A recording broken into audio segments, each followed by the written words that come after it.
The island of Solder had never felt this busy. All the engines were happy to work hard, except for Toad the brake van. He wanted to go forwards for a change instead of going backwards, but ended up in a muddy pool. Oliver tried to cheer him up. "Come off it, Toad," he said kindly. "You're still a very useful brake van." "And a foolish one too," muttered Toad darkly. "I don't think I'll ever make up for my embarrassing incident." "I'll tell you what," said Oliver. "How about I let you lead on my return train? That'll keep you up to spirits, I assume?" Toad thought for a moment, then smiled.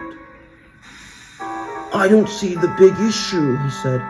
"Happy to be a leader again, just this once." By the time Toad had been attached to Oliver's train, he was still doubtful, but Oliver kept him in good spirits. "Think positive," he called as they set off.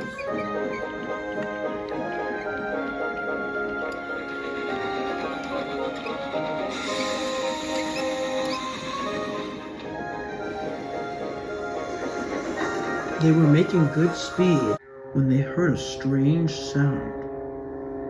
"Mr. Oliver," called Toad, "is that your whistle?" "My whistle doesn't sound like that," he replied. They soon got their answer. A bright yellow plane whizzed past.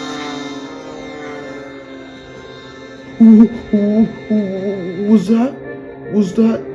Yes, Toad, it was. It was no one other than Tiger Moth. He meant well, but was a careless and reckless pilot. He had a habit to fly too low and fly at very dangerous speeds. Toad shivered. "I hope we've nothing to do with him. He already seems like trouble." "That he does," replied Oliver grimly.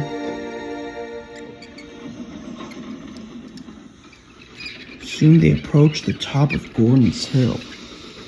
Oliver knew this was going to be tough, hard to see from the truck's point of view.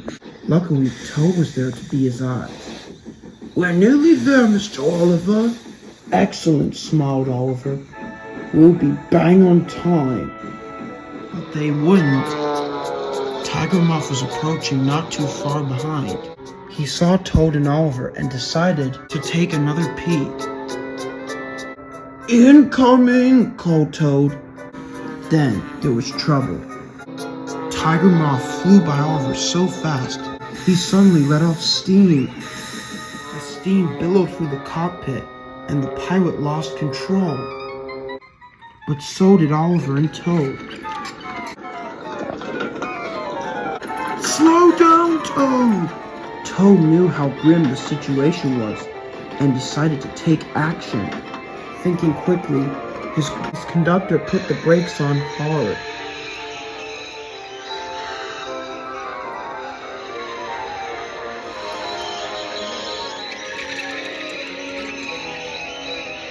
At last, they stopped right by the next station. Toad's conductor then muttered, "When I see the pilot of that plane, I'll be sure to have some tough words for him." Then there was a loud bang. Everyone looked around. Toad looked back and then gasped. There, laying uncomfortably in the cornfield, was none other than the bruised and bemused Tiger Moth. "I say, Mr. Tiger Moth," called Toad worriedly, "are you all right?" "Just a few cuts and bruises, mate," assured his pilot, who felt very ashamed. "Do you need a lift, sir?" asked Oliver. "Oh, that would be nice.